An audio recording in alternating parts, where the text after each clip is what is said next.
পুরোটাই প্রাকৃতিক দৃশ্য, একটা ছবি, প্রাকৃতিক দৃশ্য। নমস্কার, একটা প্রাকৃতিক দৃশ্য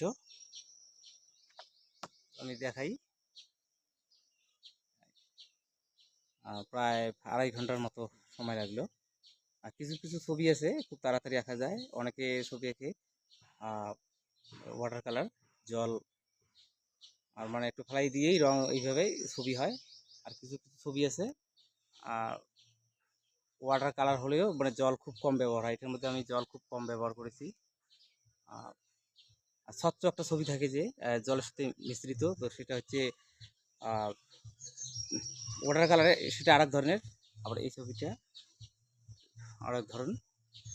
প্রথমে তো আমি আকাশটাকে রং করে নিলাম, আকাশ আর জলের অংশটাকে, তারপরে তো পাথর, বাড়িঘর, গাছপালা। তো আর্ট পেপারটা শক্ত নিয়েছি, কারণ আর্ট পেপারটা যদি শক্ত না নেই তাহলে তুলির মধ্যে যে জল আছে সেই জলটা সেইভাবে শোষণ করতে পারবে না। এই জন্য মোটা আর্ট পেপারে ছবি আঁকতে হয়। বিশেষ করে আর্ট খাতার মধ্যে না, কিন্তু আলাদা পেপার পাওয়া যায়, তো সেই পেপারে কিন্তু এই ছবিগুলো হয়। এই যে আমি দেখি বিভিন্ন রকম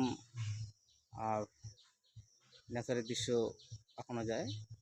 অনেক সময় আমি হিউম্যান ফেস মানে একটা মানুষের ছবি এখানে একটা দিতে চাইছিলাম আর কি, তো সেটা দিলাম না।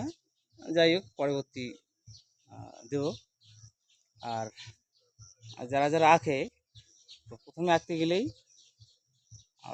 একটা ধারণা করে নিতে হবে যে কোন ছবিটি কী হিসেবে আঁকবো। কারণ একটা রাস্তা আঁকতে গেলে সেটা অনেক দূর থেকে মনে হবে যে অনেক দূরে গেছে। হ্যাঁ, সেটা মোটা আর চিকন এইভাবে কিন্তু রাস্তাগুলো হয়। আর আমি এটা মোটামুটি 6 নাম্বার আর 0 নাম্বারের তুলি দিয়ে ছবিটা করেছি। যে কয়েকটা পেস্টেল কালার, ওয়াটার কালার করেছি সবকটাই কিন্তু ওই এই মানে ওই তুলিতে আর কি। মোটামুটি 2টো তুলিতে আমি এখানে কাজ করেছি। অনেকগুলো তুলি অনেকে নেয়, কিন্তু প্রয়োজন হয় না। আবার ব্রাশ তুলির প্রয়োজন হয়, কারণ গাছের পাতায় রং করতে গেলে ব্রাশ তুলি অবশ্যই সেটা দরকার। তো যাই হোক, আজকের এই ছবিটা আমি কমপ্লিট করলাম। 2.5 ঘন্টার মতো সময় লাগলো সেই একই জায়গাতে বসে। হ্যাঁ, আমার সেই স্বপ্নের জায়গা যেখানে বসে আমি ছবি আঁকি। তো যাই হোক, সবাই ভালো থাকবে। আজকে আমার আঁকানো ছবি। নমস্কার।